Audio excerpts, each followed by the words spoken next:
9.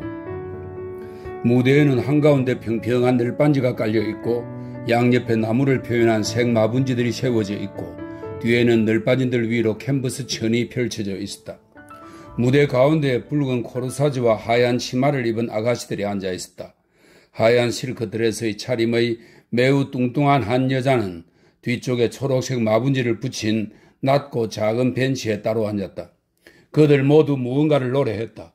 노래가 끝나자 하얀 드레스를 입은 아가씨가 프롬프트 박스로 다가갔다. 그러자 뚱뚱한 다리에 꽉 조이는 실크 바지를 입고 기틀을 달고 당금을 찬 남자가 그녀에게 다가가 노래를 부르며 두 팔을 벌렸다. 딱 붙는 바지를 입은 남자가 혼자 노래를 부르고 나자 이번에는 그녀가 노래를 불렀다.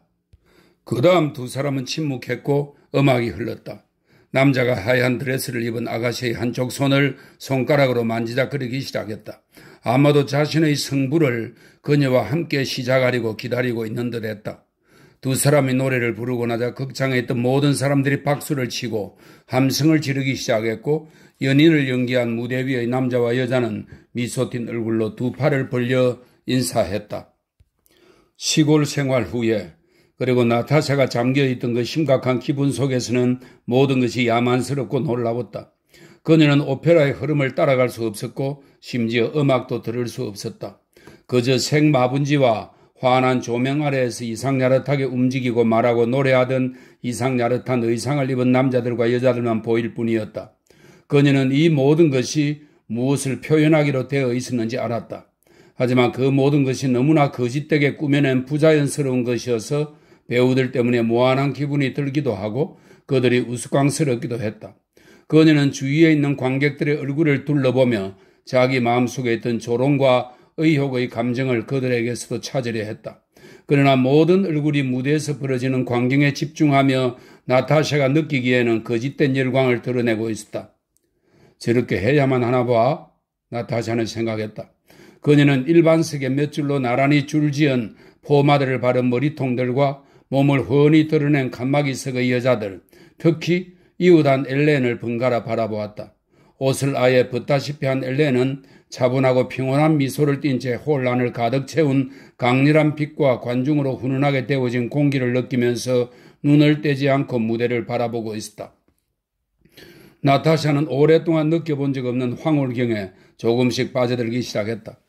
그녀는 자신이 누구이고 어디에 있으며 눈앞에서 무슨 일이 벌어지는지 기억하지 못했다. 그녀는 앞을 바라보며 생각에 잠겼다. 그러자 불현듯 이상하게 짝이 없는 생각들이 아무 연관도 없이 머릿속에서 아른거렸다. 무대 위에 뛰어올라 여배우가 부르던 아리아를 불러보자는 생각이 떠오르기도 했고 멀지 않은 곳에 앉은 작은 노인을 부채로 건드려 보고도 싶었으며 엘렌 쪽으로 몸을 기울여 그녀를 간지려 보고도 싶었다. 아리아가 시작되기를 기다리며 무대 위의 모든 것이 잠잠해진 어느 한순간 출입구가 삐걱 소리를 냈다. 그리고 로스토프가의 칸막이석이 있는 방향의 일반석 양탄자 위로 늦게 도착한 남자들의 발소리가 울리기 시작했다. 저 사람이 쿠라긴입니다. 신신이 속삭였다. 베조바 백작 부인이 안으로 들어오는 사람을 돌아보며 미소를 지었다. 나타샤는 베조바 백작 부인의 눈이 향한 곳을 쳐다보았다가 정중한 모습으로 자신만만하게 그들의 칸막이석 쪽으로 다가오는 대단히 잘생긴 부관을 보았다. 그녀가 오래전에 페테르부르크 무도회에서 보고 기억에 새겨두었던 아나톨 쿠라긴이었다.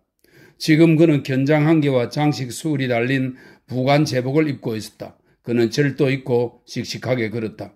그가 그처럼 멋있지 않았다면 그의 아름다운 얼굴에 선량한 만족감과 유쾌함의 표정이 없었다면 우스꽝스럽게 보였을 그름거리였다. 오페라의 막이 올랐는데도 그는 향수를 뿌린 아름다운 머리를 유리하게 높이 치켜든 채 박차와 기병도를 가볍게 철컹거리며 경사된 복도의 양탄자 위를 서두르지 않고 걸어왔다. 그는 나타샤를 헐기 쳐다보고 누나에게 다가가 칸막이석의 난간 가장자리에 장갑 낀 손을 얹으며 고개를 끄덕였다. 그러고는 몸을 숙이고 나타샤를 가리키며 수군거렸다. 정말 매력적인데? 그가 말했다. 나타샤를 두고 한 말인 듯 싶었는데 그녀는 그 말을 들었다기보다는 입술의 움직임으로 알아차렸다. 그러고 나서 그는 첫 번째 열로 가서 돌로프 옆에 앉더니 다른 사람들이 그토록 아첨하며 대하던 돌로프를 허물없이 다정하게 팔꿈치로 쿡 찔렀다. 그는 돌로프를 향해 쾌활하게 한쪽 눈을 찡긋하며 싱긋 웃음을 보이고는 난간 위에 한쪽 다리를 얹었다. 남매가 정말 닮았구나. 백작이 말했다. 둘 다 얼마나 멋지냐. 신씨는 모스크바에서 쿠라긴이 벌인 음모 사건을 백작에게 소곤소곤 이야기하기 시작했다. 나타샤는 쿠라긴이 자신을 두고 매력적이라고 말했다는 바로 그 이유로 신씨의 이야기에 귀를 기울였다. 제1막이 끝났다. 일반석 사람들이 모두 일어나 서로 뒤섞이며 이리저리 돌아다니고 나가기 시작했다. 보리스가 로스토프가의 칸막이석에 와서 매우 소탈하게 축하 인사를 받고는 눈썹을 살짝 올리고 멍한 미소를 지으며 나타샤와 소냐에게 결혼식에 참석해달라는 약혼자의 부탁을 전하고 나갔다. 나타샤는 교태 어린 미소를 띤 채 그와 이야기를 나누며 예전에 자신이 사랑했던 바로 그 보리스의 결혼을 축하했다. 그녀가 빠진 도취 상태에서는 모든 것이 꿈이 먹고 자연스럽게 느껴졌다. 몸을 훤히 드러낸 엘렌이 그녀 옆에 앉아 모든 사람에게 똑같은 미소를 짓고 있었다. 나타샤도 보리스에게 똑같이 미소를 지었다. 엘렌의 칸막이석은 일반석 쪽에서 온 가장 저명하고 똑똑한 남자들로 가득 채워졌다. 그들은 그녀와 아는 사이라는 것을 모든 사람들에게 앞다투어 보여주려는 듯 했다. 휴식 시간 내내 쿠라기는 앞쪽 무대 난간 옆에 돌로프와 함께 서서 로스토프가의 칸막이석을 바라보았다. 나타샤는 그가 자신에 대해 말하는 것을 알았고 그것은 그녀에게 커다란 만족감을 안겨주었다. 심지어 그녀가 생각하기에 자신이 가장 돋보이는 자세로 옆 얼굴이 그에게 보이도록 몸을 돌리기까지 했다. 제2막의 시작을 앞두고 일반석의 피에르가 모습을 드러냈다. 로스토프가 사람들은 모스크바에 온 후로 아직 그를 본 적이 없었다. 슬픈 얼굴이었고 나타샤가 마지막으로 본 후로 더 뚱뚱해진 모습이었다.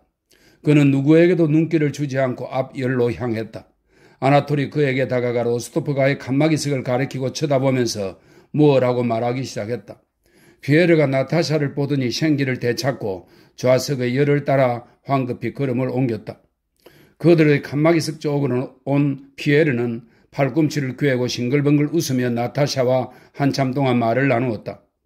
피에르와 이야기를 나눌 때 나타샤는 베조와 백작 부인의 칸막이석에서 남자 목소리를 들었고 그 남자가 쿠라긴이라는 것을 알아차렸다. 그녀는 뒤돌아보았고 그와 눈이 마주쳤다. 그가 웃는 듯하며 너무도 황홀하고 다정한 눈길로 그녀의 눈을 똑바로 쳐다보아서 이토록 그에게 가까이 있는 것이 이렇듯 그를 쳐다보는 것이 그가 자신에게 마음을 품고 있음을 이처럼 확신하는 것이 그리고 그와 아는 사이가 아닌 것이 이상하게 느껴졌다. 제2막에는 기념비를 표현하는 마분지들이 있고 달을 표현하는 구멍이 캔버스 천에 나 있었다. 풋라이트를 덮은 가리개가 올라가자 호른과 콘트라베이스가 연주하기 시작했고 왼쪽과 오른쪽에서 검고 긴 망토를 입은 사람들이 나왔다. 사람들이 두 팔을 흔들었고 손에는 당근무가 비슷한 무언가가 들려 있었다. 그 다음 또 어떤 사람들이 뛰어와서 제1막에서는 하얀 드레스 차림이었다가 지금은 하늘색 드레스를 입은 아가씨를 끌고 가기 시작했다. 그들은 그녀를 단번에 끌고 가지 않고 그녀와 함께 오랫동안 노래했다. 그러고 나서 그녀는 어느새 끌려가고 없었다.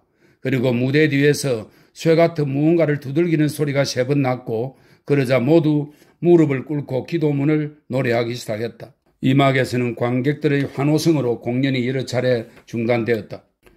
제2번 막이 진행되는 동안 나타샤는 일반석에 시선을 둘 때마다 매번 아나톨 쿠라긴을 보았다. 그는 좌석 등받이 너머로 한 팔을 넘긴 채 그녀를 바라보고 있었다.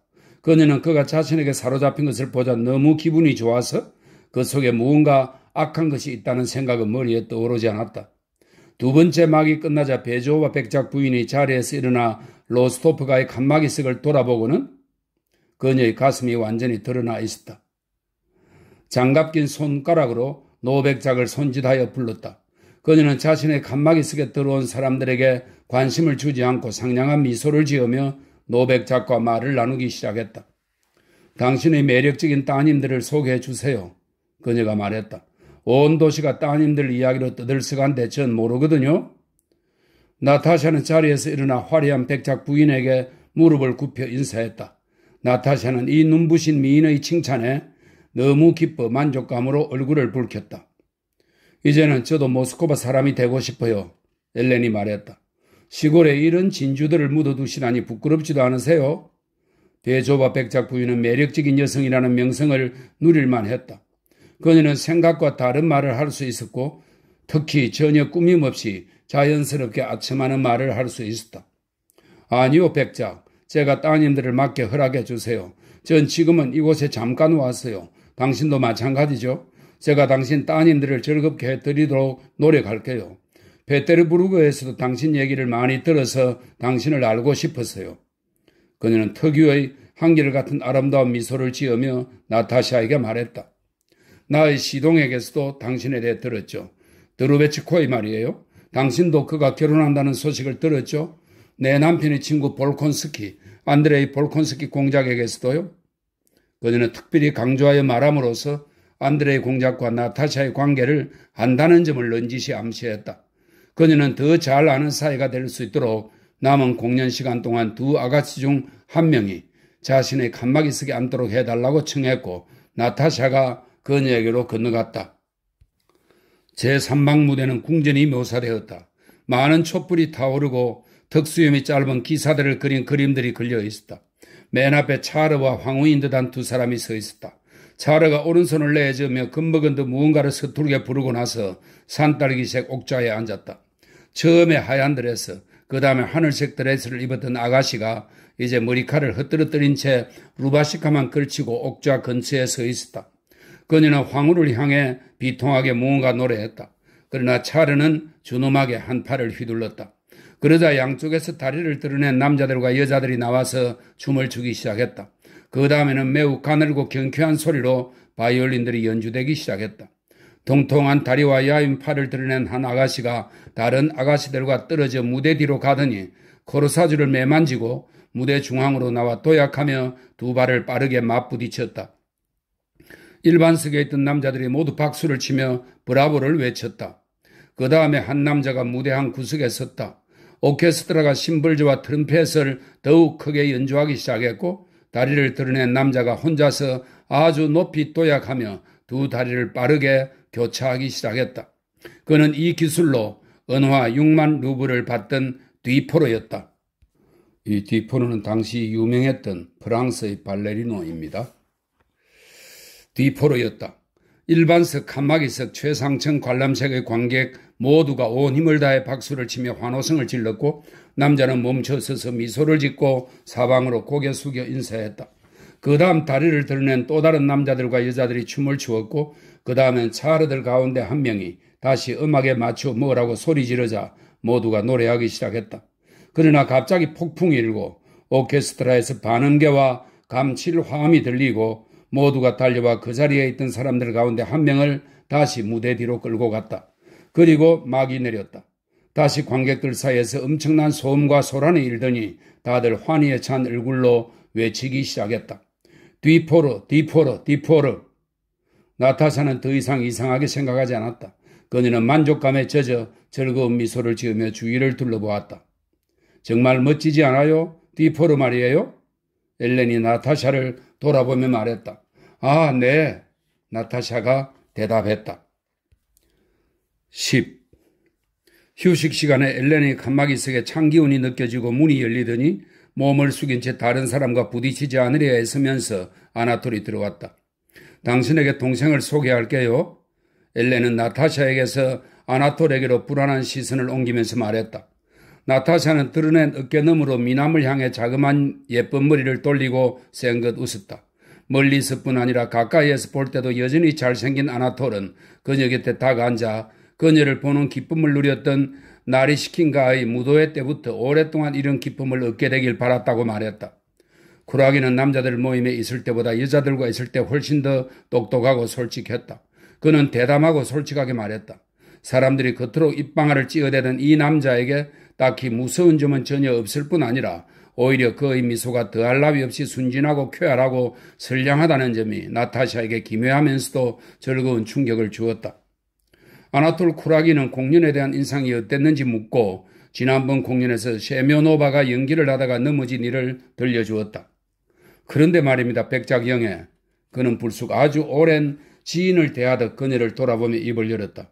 우리는 가장 회전목마 놀이를 준비하고 있습니다. 당신이 꼭 참석했으면 합니다. 아주 즐거울 겁니다. 다들 아르아로프 집에서 모일 거예요. 제발 와주십시오. 정말로요. 네? 그가 간청했다. 이 말을 하며 그는 나타샤의 얼굴에서 목덜미에서 드러난 팔에서 미소 짓고 있는 눈을 떼지 않았다. 나타샤는 그가 자신에게 매혹된 것을 분명히 알았다. 그녀는 그것이 기뻤다. 하지만 왠지 그가 있음으로 해서 갑갑하고 뜨겁고 괴로워지고 있었다. 그녀는 그를 바라보지 않을 때에도 그가 자신의 어깨를 쳐다보는 것을 느꼈다. 그래서 무심결에 그가 자기 눈을 더 잘 볼 수 있도록 시선을 붙잡곤 했다. 그러나 그의 눈을 볼 때 그녀는 다른 남자들과의 사이에서 항상 느끼던 수줍음의 벽이 그와 자기 사이에는 전혀 없음을 깨닫고 두려워졌다. 왜 그런지 자신도 몰랐지만 5분 후에는 이 남자와 무섭도록 가까워진 것을 느꼈다. 고개를 돌릴 때마다 그가 뒤에서 드러난 팔을 잡지는 않을까, 목덜미에 입을 맞추지는 않을까 두려웠다. 그들은 지극히 단순한 것들에 대해 이야기했지만 그녀는 남자와 한 번도 경험해보지 못한 둘 사이의 친밀감을 느꼈다. 이것이 무엇을 의미하는지 묻기라도 하듯 나타샤는 엘렌과 아버지를 번갈아 쳐다보았다. 그러나 엘렌은 어느 장군과의 대화에 몰두하느라 그녀의 시선에 답해주지 않았고 아버지의 눈길은 그저 언제나 하던 말 외에 아무것도 말해주지 않았다. 즐겁지? 그럼 나도 기쁘다. 어색한 침묵이 흐르는 가운데 아나톨이 붉어진 눈으로 차분하고 집요하게 그녀를 바라보던 어느 한순간 나타샤는 그 침묵을 깨기 위해 모스크바가 마음에 드느냐고 물었다. 나타샤는 질문을 하고 얼굴을 붉혔다. 그와 말하는 동안 자신이 무언가 부적절한 행동을 하는 듯한 느낌이 계속 들었던 것이다. 아나톨이 그녀를 격려하듯 빙그레 웃었다. 처음엔 별로 마음에 들지 않았습니다. 그러니까 도시를 즐겁게 만드는 게 뭐겠습니까? 예쁜 여자들이죠. 그렇지 않습니까? 그런데 지금은 정말 마음에 듭니다. 그는 그녀를 의미심장하게 바라보며 말했다. 회전목마 놀이에 올 거죠, 백장영애. 제발 오세요. 그는 이렇게 말하고는 그녀의 꽃다발에 손을 뻗으며 목소리를 낮추었다. 당신이 가장 예쁠 겁니다. 와요, 사랑스러운 백장영애. 그리고 이 꽃은 정표로 내게 주세요. 나타샤는 그가 한 말을 이해하지 못했다. 하지만 그의 이해할 수 없는 말 속에 부적절한 의도가 있었음을 느꼈다. 그녀는 무슨 말을 해야 할지 몰라 그의 말을 듣지 못한 양 고개를 돌렸다. 그러나 고개를 돌리자마자 그가 바로 뒤에 아주 가까이 있다는 사실이 떠올랐다. 그는 지금 어떨까? 당황했나? 화가 났나? 이걸 바로 잡아야 하나? 그녀는 스스로에게 물었다. 그녀는 참지 못하고 뒤돌아보았다. 그의 눈을 똑바로 쳐다보았다. 그의 친밀함이, 자신감이, 미소에 이른 온화한 다정함이 그녀를 이겼다.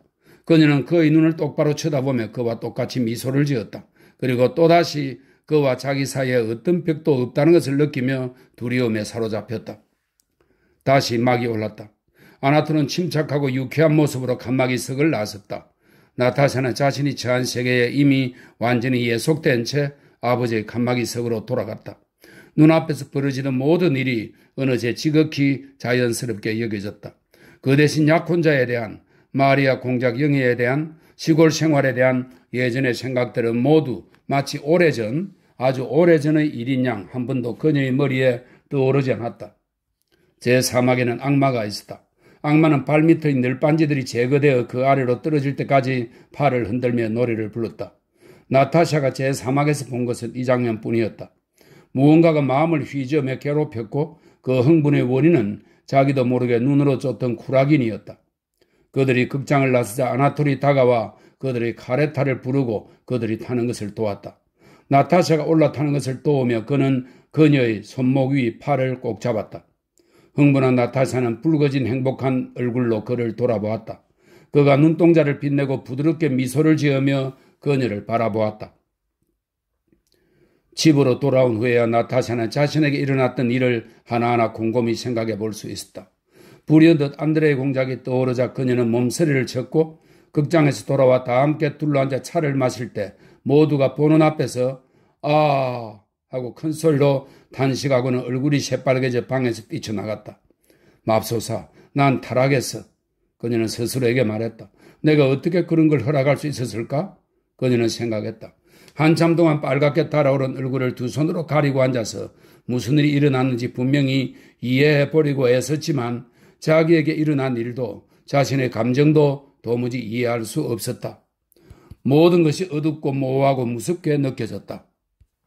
그곳, 반짝이는 짧은 상의를 입고 맨 다리를 드러낸 뒤포르가 음악에 맞춰 물에 젖은 널빤지 위에서 도약하던 아가씨들도 노인들도 몸을 훤히 드러낸 채 차분하고 오만한 미소를 머금고 있던 엘렌마저도 열광하며 브라보를 외치던 그 거대하고 환한 홀에서는 그곳 엘렌의 그늘 아래에서는 그 모든 것이 분명하고 단순했다. 그러나 홀로 자신을 마주한 지금 그것은 이해할 수 없는 것이 되었다. 이게 뭘까? 내가 그에게 느낀 두려움은 도대체 뭐지? 지금 느끼는 이 양심의 가책은 뭘까? 그녀는 생각했다. 나타샤가 자신이 생각한 모든 것을 밤에 침대에서 이야기할 수 있는 사람은 노백작 부인 한 사람뿐이었다. 엄격하고 건전한 시각을 가진 소냐는 아무것도 이해하지 못하거나 자신의 고백에 소스라치게 놀라리라는 것을 알았다. 나타샤는 자신을 괴롭히는 문제를 혼자 해결하려고 애썼다. 안드레의 공작의 사랑을 받기에는 난 타락해버린 걸까? 아니면 괜찮은 걸까? 그녀는 이렇게 묻고 마음을 달래는 씁쓸한 미소를 지으며 스스로에게 대꾸했다. 난 참 바보야. 어떻게 이런 걸 물어? 대체 나한테 무슨 일이 있었는데? 아무 일도 없었어. 난 아무 짓도 하지 않았어. 어떤 식으로든 그런 일은 벌어지지 않았어. 아무도 모를 거야. 이젠 그를 절대 만나지 않을 거야. 그녀는 속으로 중얼거렸다. 그러니까 분명한 건 아무 일도 일어나지 않았고 후회할 일도 아무것도 없으니까 안드레 공작이 날 이 모습 이대로 사랑해도 된다는 거야. 하지만 이 모습 이대로가 어떤 모습인데? 아, 하나님 맙소사. 왜 그는 여기 없는 거야? 나타샤는 잠시 평온을 되찾았다. 하지만 그 다음에는 다시 어떤 본능이 그녀에게 말했다. 비록 그 모든 것이 사실이라 해도, 비록 아무 일 없었다 해도 본능은 그녀에게 안드레이 공작을 향한 그녀의 사랑이 예전에 지녔던 순수함은 모두 죽었다고 말하고 있었다. 그러면 그녀는 다시 쿠라긴과 나눈 대화를 머릿속에서 되풀이하며 자신의 팔을 잡던 그 잘생기고 대담한 남자의 얼굴과 몸짓과 부드러운 미소를 떠올렸다. 11. 아나톨 쿠라긴은 모스크바에서 지내고 있었다. 아버지가 페테르부르크에서 쫓아냈기 때문이다. 그곳에서 그는 한 해에 2만 루블이 넘는 돈을 쓴 데다 그만큼의 빚까지 져서 채권자들이 그 빚을 아버지에게 청구했던 것이다. 아버지는 아들에게 마지막으로 그 가진 빚의 반을 갚아주되 모스크바에 가서 자신이 아들을 위해 애써 구한 총사령관 부관직위를 수행하고 그곳에서 좋은 배필을 찾도록 노력한다는 조건으로 그렇게 하겠노라고 선언했다. 아버지는 그에게 마리아 공작 영애와 줄리 카라기나를 가리켰다. 아나톨은 이에 동의하고 모스크바로 와서 피에르의 집에 머물렀다. 피에르는 처음에 아나톨을 마지못해 받아들였지만 그 다음에는 익숙해져서 그가 버리는 술판에 가끔 같이 가기도 하고 빌려준다는 명목으로 돈을 주기도 했다. 신신이 아나톨에 대해 공정하게 말했듯이 아나톨은 모스크바에 온 이래로 모스크바의 모든 귀부인들을 미치게 만들었다. 특히 그가 그들을 무시하고 그들보다 집시 여인들이나 프랑스 여배우들을 더 좋아하는 것 같았기 때문이다. 사람들의 말에 따르면 프랑스 여배우들 가운데서 정상인 마드모아젤 조르주와 가까운 관계라고 했다. 그는 돌로프나 모스크바의 다른 유쾌한 패거리들 집에서 벌어지는 술판에 한 번도 빠진 적이 없었고 밤새도록 누구보다 술을 많이 마시다 했으며 상류사회의 야외와 무도회에도 빠짐없이 참석했다. 모스크바 귀부인들과의 정사에 대한 말들이 나도는 와중에도 그는 무도회에서 여자들의 꽁무니를 따라다녔다. 그러나 아가씨들에게는 특히 대부분 못생긴 부유한 신부감들에게는 접근하지 않았다. 아나톨은 2해 전 결혼했기 때문에 더욱 그랬다. 그것은 가장 가까운 친구들 외엔 아무도 모르는 사실이었다. 2해 전 그의 연대가 폴란드에 주둔했을 때 부유하지 않은 어느 폴란드 지주가 아나톨을 딸과 강제로 결혼시켰다. 아나톨은 이내 아내를 버렸고 장인에게 보내기로 약속한 돈을 대가로 독신자 행세를 할 권리를 얻어냈다. 아나톨은 자신의 처지, 자기 자신, 그리고 타인들에게 언제나 만족했다. 그는 본능적으로 자신의 온 존재로 자신이 살아온 방식과 다르게 살 수는 없었다고, 이제까지 살면서 결코 나쁜 짓을 한 적이 없다고 확신했다. 자기 행동이 다른 사람들에게 어떤 영향을 미칠지도 자신의 이런저런 행동이 어떤 결과를 낳을지도 생각할 수 없었다. 오리가 항상 물에서 살도록 창조되었듯이 자신도 3만 루블의 수입으로 살고 사회에서 언제나 높은 지위를 차지하도록 하나님에 의해 창조되었다고 확신했다. 그가 이것을 너무도 굳게 믿었기에 지켜보는 다른 사람들도 덩달아 믿게 되어 사교계에서 높은 지위를 그에게 부여하는 것도 돈을 주는 것도 거절하지 않았다. 그는 분명 갚지도 않으면서 누구에게나 돈을 빌리고 있었다. 그는 노름꾼이 아니었다. 적어도 결코 돈을 따기를 바라지 않았고 심지어 돈을 잃어도 아쉬워하지 않았다. 허세를 부리지도 않았다. 사람들이 자기를 어떻게 생각하는지는 전혀 신경 쓰지 않았다. 야심의 측면에서 그를 비난할 만한 점은 더더욱 없었다. 그는 출세길을 망쳐 여러 번 아버지의 속을 태웠고 모든 명예를 비웃었다. 그는 인색하지 않아서 누가 부탁을 하든 거절하지 않았다. 그가 좋아한 것은 단 하나, 바로 흥청망청 노는 것과 여자들이었다. 그가 이해하는 바로는 이런 취향의 천한 구석은 아무데도 없었고 또 자기 취향을 만족시키는 것이 다른 사람들에게 어떤 영향을 미칠지 숙고할 줄도 몰랐기에 그는 마음속으로 스스로를 나무랄 데 없는 인간으로 여기고 비열한 인간들과 악한 인간들을 진심으로 경멸하며 양심에 거리낌 없이 고개를 높이 쳐들고 다녔다. 탕자들은, 이 남자 막달라 마리아들은 여자 막달라 마리아들과 똑같이 바로 그 용서받으려는 기대에 바탕을 둔 무죄에 대한 자각의 느낌을 엄밀히 품는다. 이 여자는 이토록 극진한 사랑을 보였으니 그만큼 많은 죄를 용서받았다.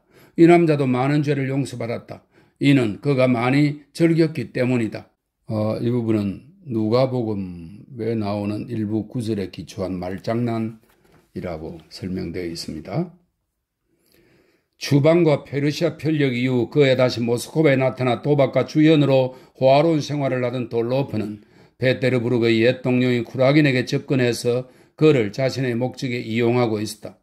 아나톨은 돌로프의 총명함과 용맹함 때문에 진심으로 그를 좋아했다. 부유한 청년들을 자신의 도박판에 끌어들일 미끼로 아나톨 쿠라긴의 이름, 가문, 인맥이 필요했던 돌로프는 그런 느낌을 주지 않으면서 그를 이용하며 가지고 놀았다. 아나톨이 필요하다는 계산적인 생각 외에도 타인의 의지를 조종하는 과정 자체가 돌로프에게는 향락이고 습관이고 욕구였다. 나타샤는 쿠라긴에게 강렬한 인상을 주었다. 극장에서 돌아와 밤참을 먹으며 그는 돌로프 앞에서 전문가적인 태도로 그녀의 팔, 어깨, 다리, 머리카락의 가치를 분석하더니 그녀의 환심을 사고 말겠다는 결심을 밝혔다. 아나톨은 자신의 행동 하나하나가 어떤 결과를 낳을지 전혀 알지 못했던 것과 마찬가지로 그 구애가 어떤 결과를 낳을지 곰곰이 생각하지 않았다. 예쁘긴 하지 친구. 하지만 우리와는 안 맞아. 돌로프가 그에게 말했다. 그녀를 만찬에 초대하라고 누나에게 말할 거야. 아나톨이 말했다. 어때? 기다리는 편이 좋아. 결혼할 때까지. 알잖아.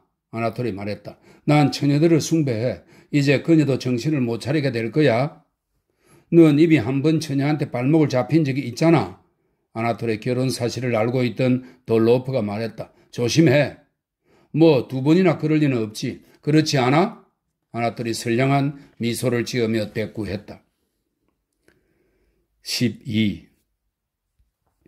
극장에 다녀온 다음날 로스토프가 사람들은 아무데도 가지 않았고 그들을 찾아온 사람도 없었다. 마리아 드미트리예브나는 나타샤에게 숨긴 채 그녀의 아버지와 무언가를 상의했다. 나타샤는 그들이 노공작에 대해 말을 나누면서 무언가를 궁리하고 있다고 짐작하며 그것에 불안감과 모멸감을 느꼈다.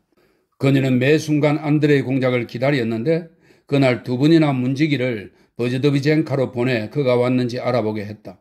그는 오지 않고 있었다. 그녀는 모스크바에 온 처음 며칠보다 지금이 더 괴로웠다.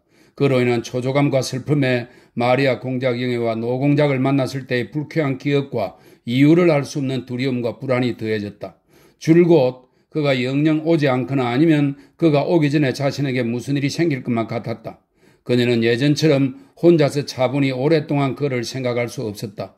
그를 떠올리기만 하면 그에 대한 회상은 노공작, 마리아 공작영의 지난 공연 그리고 쿠라긴에 대한 기억과 뒤섞였다. 자신이 잘못한 것은 아닐까?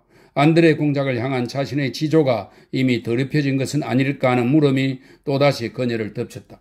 그리고 자기 안에 이해할 수 없는 두려운 감정을 불러일으키던 그 남자의 말 한마디 한마디, 몸짓 하나하나, 표정의 유의가 나타내던 뉘앙스 하나하나를 세세히 떠올리던 자신을 발견하곤 했다. 가족과 하인들의 눈에는 평소보다 더 생기발랄하게 보였지만 나타샤는 결코 예전처럼 평온하고 행복하지 않았다. 일요일 아침에 마리아 드미트리예브나가 자기 교구인 목일치 성모 성천교회 예배에 손님들을 초대했다. 난 이런 유행을 따르는 교회는 좋아하지 않아. 그녀는 자신의 자유사상을 자랑하듯 말했다. 어디나 하나님은 한 분이야. 우리 교회 사제는 훌륭해. 직분을 잘 수행하고 참 고결하지. 부제도 그렇고. 창량대석에서 음악회를 한다고 무슨 성스러움이 생기겠어? 난 싫어. 그저 장난질일 뿐이야. 마리아 드미트리예브나는 주일을 좋아했고 축하할 줄 알았다. 토요일이면 그녀의 집은 구석구석 물로 씻겨 깨끗이 청소되곤 했다. 하인들과 그녀는 일을 하지 않았고 다들 나들이 옷으로 치장한 뒤 예배에 참석했다. 주인의 만찬에 오르는 요리가 더해지고 하인들은 보드카와 구운 거위 혹은 새끼 돼지를 받았다. 그러나 집안 전체를 통틀어 이날 변함없는 엄숙함의 표정을 띤 마리아 드미트리예브나의 넓적하고 준엄한 얼굴만큼 축일의 느낌을 잘 자아내는 것은 없었다. 예배 후에 먼지막이 천을 벗긴 응접실에서 커피를 마시고 났을 때 마리아 드미트리예브나는 카레타가 준비되었다는 보고를 받았다. 화려한 방문용 쇼를 걸친 그녀는 엄한 표정으로 자리에서 일어나 나타샤에 대해 상의하러 니콜라이 안드레비치 볼콘스키 공작에게 간다고 알렸다. 마리아 드미트리예브나가 출발하고 나서 마담 샬메의 재봉사가 로스토프가 사람들을 찾아왔다. 나타샤는 응접실 옆방문을 닫고 기분을 전환하게 된 데 매우 만족해하며 새 드레스를 입어보았다. 나타샤는 아직 소매를 달지 않고 시침질만 해둔 몸통 부분을 입고서 등이 잘 맞는지 어떤지 고개를 젖혀 거울의 모습을 비추어 보았다. 그때 응접실에서 아버지의 목소리와 활기찬 다른 여자 목소리가 들렸다. 나타샤는 그 여자의 목소리에 얼굴을 붉혔다. 엘렌의 목소리였다. 나타샤가 입고 있던 몸통 부분을 벗기도 전에 문이 열리더니 깃을 높이 세운 어두운 보라색 벨벳 드레스를 입은 베조바 백작 부인이 선하고 다정한 미소를 화사하게 빛내며 방으로 들어왔다. 아, 나의 황홀한 아가씨. 그녀가 얼굴을 붉힌 나타샤에게 말했다. 매혹적이에요. 아니요, 이건 아주 나빠요. 친애하는 백작. 그녀는 뒤따라 들어온 일리아 안드레이치에게 말했다. 모스코바에서 지내며 아무데도 가지 않다니요? 아니요, 난 당신에게서 떨어지지 않겠어요. 오늘 저녁 우리 집에서 마드모아젤 조르주가 낭송을 할 거예요. 몇 사람 모일 거고요. 만일 마드모아젤 조르주보다 더 아름다운 당신의 미인들을 데려오지 않으시면 당신과 아는 척도 하고 싶지 않아요. 남편은 없어요. 터베리에 갔거든요. 그렇지 않으면 여러분들 모셔오도록 남편을 보낼 텐데요. 꼭 오세요. 꼭요. 9시에요. 그녀는 무릎을 굽혀 공손히 인사한 낯익은 재봉사에게 고개를 끄덕이곤 그림처럼 아름답게 자신의 벨벳 드레스의 주름을 펼치고 거울 옆 안락 의자에 앉았다. 그녀는 나타샤의 아름다움에 계속 감탄하며 다정하고 명랑하게 쉬지 않고 떠들었다.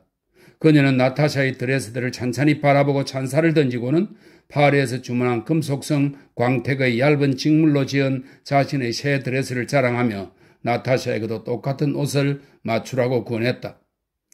하지만 당신에게 무엇든지 다 잘 어울려요. 나의 매혹적인 아가씨. 그녀가 말했다. 나타샤의 얼굴에서 만족의 미소가 떠나지를 않았다. 그녀는 예전처럼 좀처럼 다가가기 힘든 귀부인으로 보였는데 지금은 자신을 너무도 살갑게 대해주는 이 아름다운 베조바 백작 부인의 칭찬에 활짝 꽃피는 듯한 행복감을 느꼈다. 나타샤는 쾌활해졌다. 그리고 그녀는 너무나 아름답고 친절한 이 여인에게 자신이 푹 빠지다시피 한 것을 느꼈다. 엘렌도 나타샤에게 진심으로 감탄하며 그녀를 즐겁게 해주려 했다. 아나톨이 자신과 나타샤를 맺어달라 부탁했고 그녀는 이를 위해 로스토브가 사람들에게 왔다. 남동생과 나타샤를 맺어주려는 생각에서 재미를 느낀 것이다. 엘렌은 예전에 페테르부르크에서 보리스를 뺏긴 일로 나타샤에게 화가 났었지만 지금은 그때 일을 생각하지 않고 나름대로 온 마음을 다해 나타샤의 행복을 바랐다. 로스토프가 사람들과 헤어질 때 그녀는 자신의 피보호자를 한옆으로 불렀다. 어제 동생이 우리 집에서 식사를 했어요. 우리는 배를 잡고 웃었죠. 아무것도 먹지 않고 당신을 애타게 그리워하는 거예요. 나의 매력적인 아가씨, 그 애는 미치도록, 정말 미치도록 당신을 사랑해요. 그 말을 듣고 나타샤는 얼굴을 새빨갛게 붉혔다. 얼굴이 빨개졌네. 정말 빨개졌어요. 나의 아름다운 아가씨. 엘렌이 말했다. 꼭 와요. 나의 매혹적인 아가씨. 만약 당신이 누군가를 사랑한다 해도 그게 자신을 가두어 둘 이유는 되지 않아요. 설사 약혼을 했더라도 약혼자는 당신이 따분해 죽을 지경이 되기보다는 오히려 사교계에 드나들기를 바랄 거예요. 난 그럴 거라고 확신해요. 그러니까 이 사람은 내가 약혼한 걸 아는구나. 그러니까 이 사람은 남편과 피에르와 그 올곧은 피에르와 이것에 대해 말을 나누며 웃었던 거야. 그럼 괜찮겠지? 나타샤는 생각했다. 그러자 전에는 무섭게 느껴지던 것이 또다시 엘렌의 영향으로 단순하고 자연스럽게 보였다. 그리고 그녀는 대단한 귀부인이잖아. 너무나 아름답고 또 진심으로 나를 좋아하는 것 같고. 나타샤는 생각했다. 그렇다면 즐겁게 지내면 안 될 까닭이 뭐야? 나타샤는 동그랗게 뜬 놀란 눈으로 엘렌을 쳐다보며 생각했다. 마리아 드미트리예브나가 식사 시간에 맞춰 돌아왔다. 노공작의 집에서 패하고 온 듯 말이 없었다. 심각한 모습이었다. 차분히 상황을 이야기하기에는 앞서 있었던 충돌로 지나치게 흥분한 상태였다. 그녀는 백작의 질문에 모든 것이 순조롭다고 내일 이야기해 주겠다고 대답했다. 베조바 백작 부인의 방문과 그녀의 야외 초대를 듣고 마리아 드미트리예브나는 말했다. 난 베조바와 교제하는 것을 좋아하지 않아. 권하지 않겠다. 그래도 이미 약속했다면 다녀오려무나 기분 전환이라도 해. 그녀는 나타샤를 돌아보며 이렇게 덧붙였다. 13. 일리아 안드레이치 백작은 아가씨들을 데리고 베조바 백작 부인의 집을 찾았다. 야외에는 사람들이 꽤 많았다. 그러나 대부분 나타샤가 모르는 이들이었다. 일리아 안드레이치 백작은 모임이 경박한 운동으로 유명한 남자들과 부인들로 이루어진 것을 보고 불만을 느꼈다. 마드모아젤 조르주는 응접실 한 구석에 젊은 사람들에게 둘러싸여 서 있었다. 프랑스인도 몇몇 있었는데 그 가운데는 엘렌이 모스크바에 온 후 그녀의 집에서 식객이 된 메티비에도 있었다.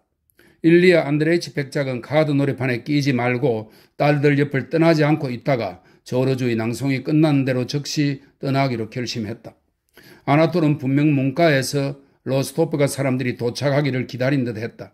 그는 백작과 인사를 나누고 곧바로 나타샤에게 다가가 그녀의 뒤를 따랐다. 그를 보자마자 나타샤는 극장에서처럼 그가 자기를 좋아한다는 허영에 찬 만족감과 그와 자기 사이에 도덕적 장벽이 없다는 두려움에 사로잡혔다. 엘렌은 나타샤를 반갑게 맞으며 그녀의 아름다움과 옷차림에 큰 소리로 감탄했다. 그들이 오자 마드모아젤 조르주는 옷을 갈아입기 위해 방에서 나갔다. 응접실에 의자를 배치하고 자리에 앉기 시작했다. 아나톨이 나타샤 쪽으로 의자를 끌어와 옆에 앉으려 했지만 나타샤에게 눈을 떼지 않고 있던 백작이 그녀 곁에 앉았다. 아나톨은 뒤에 앉았다. 마드모아젤 조르주가 꼿꼿이 보조개처럼 움푹 들어간 통통한 팔을 드러내고 한쪽 어깨에 빨간 쇼를 걸친 채 그녀를 위해 비워둔 안락 의자들 사이의 공간으로 나와 부자연스러운 자세로 섰다. 환희에 찬 속삭임이 들렸다. 마드모아젤 조르주는 준엄하고 음울한 눈길로 청중을 둘러보더니 프랑스어로 시를 읊기 시작했다.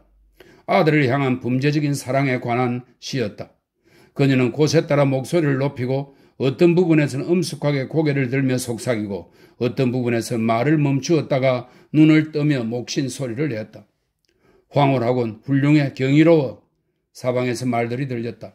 나타샤는 풍만한 조르주를 바라보고 있었지만 아무것도 듣지 못했고 눈앞에서 벌어지는 광경 가운데 그 무엇도 보지 못하고 이해하지 못했다.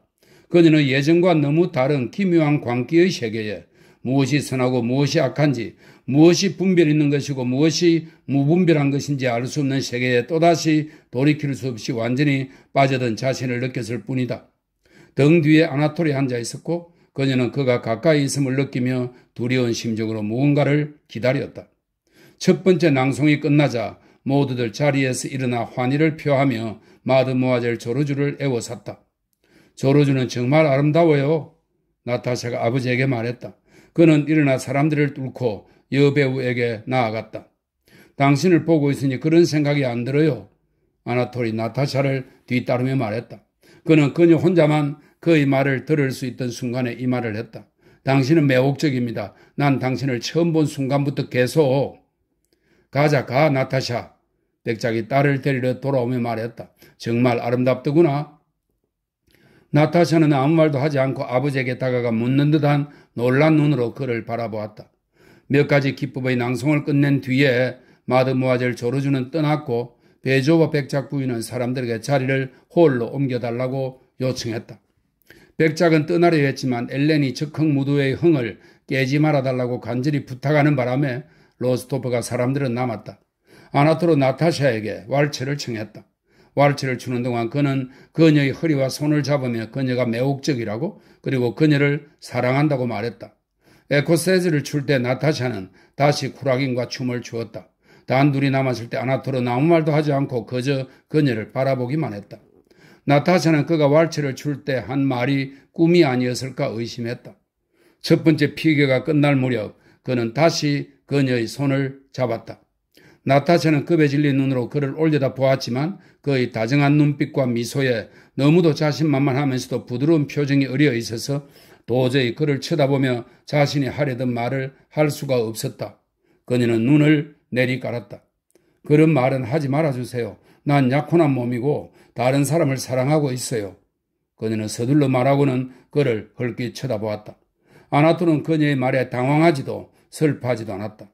내게 그런 말은 하지 마십시오. 그게 나와 무슨 상관입니까? 그가 말했다. 나는 미치도록 당신을 사랑합니다. 그게 내가 하고 싶은 말입니다. 당신이 매혹적인 게 내 잘못입니까?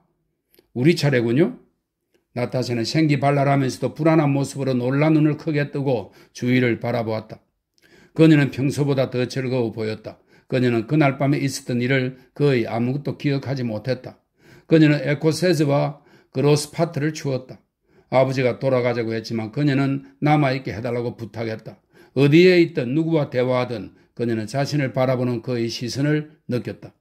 그녀는 옷 매무새를 바로잡을 수 있도록 의상실에 가게 해달라고 아버지에게 허락을 구한 것과 엘렌이 뒤따라와 남동생의 사랑에 대해 깔깔거리며 이야기한 것과 작은 소파방에서 다시 아나톨과 마주친 것과 엘렌이 어딘가로 사라지고 단둘이 남게 되자 아나톨이 손을 잡고 부드러운 목소리로 말한 것을 나중에 기억해냈다. 난 당신을 찾아갈 수 없습니다. 하지만 정말 다시는 당신을 볼 수 없는 겁니까? 난 미치도록 당신을 사랑합니다. 정말로 다시는? 그러더니 그가 그녀의 길을 가로막으며 자기 얼굴을 그녀의 얼굴에 가까이 대었다. 그 남자의 빛나는 큰 눈동자가 그녀의 눈동자에 너무 가까이 있어서 그녀는 그 눈동자 외에 아무것도 볼 수 없었다. 나탈리? 그의 목소리가 묻는 듯 속삭였고 누군가가 그녀의 두 손을 아프게 꼭 쥐었다. 나탈리? 난 아무것도 모르겠어요. 난 할 말이 없어요. 그녀의 눈빛이 말했다. 뜨거운 입술이 그녀의 입술을 눌렀다. 순간 그녀는 또다시 자유로운 기분을 느꼈다. 그리고 방에서 엘렌의 발소리와 드레스 스치는 소리가 들렸다. 나타샤는 엘렌을 돌아보았고 그 다음 얼굴을 붉히고 바들바들 떨며 묻는 듯 놀란 눈으로 그를 쳐다보고는 문으로 향했다. 한마디만, 제발 단 한마디만, 아나톨이 말했다. 그녀는 걸음을 멈추었다. 그의 말을 꼭 들어야 했다. 그 말이 그녀에게 무슨 일이 일어났는지 설명해 줄 것이고 그러면 그녀도 대답해 줄 수 있을 것이다. 나탈리, 한마디만. 그는 무슨 말을 해야 할지 모르는 듯 계속 똑같은 말을 되풀이했고 엘렌이 그들에게 다가올 때까지도 그 말만 되풀이했다. 엘렌은 나타샤와 함께 다시 응접실로 갔다. 로스토프가 사람들은 밤참 자리에 남지 않고 떠났다. 집으로 돌아온 나타샤는 밤새 잠을 이루지 못했다. 해결되지 않은 질문이 그녀를 괴롭혔다. 그녀는 누구를 사랑한 것인가? 아나톨인가 아니면 안드레이 공작인가? 그녀는 안드레이 공작을 사랑했다. 자신이 그를 얼마나 열렬히 사랑했는지 또렷이 기억했다. 그러나 아나톨도 사랑했다. 그것은 의심의 여지가 없었다. 그렇지 않다면 과연 이 모든 일이 일어날 수 있었겠어? 그녀는 생각했다. 그러고 나서 내가 그와 작별 인사를 할 때 그의 미소에 미소로 답할 수 있었다면, 내가 그런 걸 허용할 수 있었다면 그건 내가 처음 본 순간부터 그를 사랑했다는 뜻이야. 그러니까 그가 선하고 고결하고 아름다워서 사랑하지 않을 수 없었던 거야. 그도 사랑하고 다른 사람도 사랑하는데 도대체 난 어떻게 해야 하나? 그녀는 스스로에게 말하며 이 무시무시한 물음에 답을 찾지 못했다.